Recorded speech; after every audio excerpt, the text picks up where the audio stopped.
Hi అండి. రోజుకి ఒక్క ఉసిరి చాలు సూపర్ ఆరోగ్యం మన సొంతమవుతుంది. అయితే సీజన్లోనే కాకుండా అన్ సీజన్లో కూడా ఉసిరి బెనిఫిట్స్ పొందడం కోసం ఉసిరికాయలను అయితే నేను ఇలా 4 రకాలుగా స్టోర్ చేసుకొని డైట్లో ఇంక్లూడ్ చేసుకుంటున్నాను. నిజంగా కొన్ని మంత్స్ బ్యాక్ అయితే నాకు సడన్గా హెయిర్ ఫాల్ చాలా ఎక్కువగా ఉండేది. 15 to 20 డేస్ నేను ఈ ఆమ్లా జ్యూస్ని రెగ్యులర్గా తీసుకోవడం వలన హెయిర్ ఫాల్ అయితే చాలా బాగా కంట్రోల్ అయింది. హెయిర్, స్కిన్, నెయిల్స్ని హెల్తీగా ఉంచడంలో ఆమ్లా జ్యూస్ అయితే చాలా బాగా యూజ్ అవుతుంది. యంగ్గా కనిపించాలని అందరికీ అనిపిస్తుంది కదా, ఆమ్లాని డైట్లో ఇంక్లూడ్ చేసుకుంటే మంచి రిజల్ట్ అయితే ఉంటుంది. అయితే నేను వీటిలో ఎటువంటి ప్రిజర్వేటివ్స్ కూడా అస్సలు యూజ్ చేయలేదు. ఈ ఆమ్లా జ్యూస్ అయితే 6 months వరకు ఫ్రెష్గా ఉంటుంది.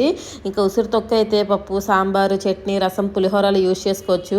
ఇవైతే ఓరపెట్టిన ఉసిరికాయలు, ఇవి ఎటువంటి ఫంగస్ రాకుండా ఎక్కువ రోజులు స్టోర్ చేసుకునేలా. ఇంకా ఈ చివరిది ఉసిరికాయ స్వీట్ అనమాట. ఇమ్యూనిటీని పెంచుకోవడానికి రోజుకి 1 స్పూన్ తింటే సీజనల్ ఇన్ఫెక్షన్స్ తగ్గించి ఇమ్యూనిటీ అయితే డెవలప్ అవుతుంది. ఇవన్నీ ఎలా ప్రిపేర్ చేశాను, ఎక్కువ రోజులు ఎలా స్టోర్ చేసుకోవాలి, బెనిఫిట్స్ ఏంటి, ఇవన్నీ కూడా కలిపి లాంగ్ వీడియో చేశాను. నా ఛానల్ నేమ్ కింద ట్యాగ్ చేస్తాను. ఇంట్రెస్ట్ ఉన్న వాళ్ళు లింక్ క్లిక్ చేసి చూడొచ్చు. వీడియో నచ్చితే లైక్ చేసి ఛానల్ని అయితే సబ్స్క్రైబ్ చేసేయండి.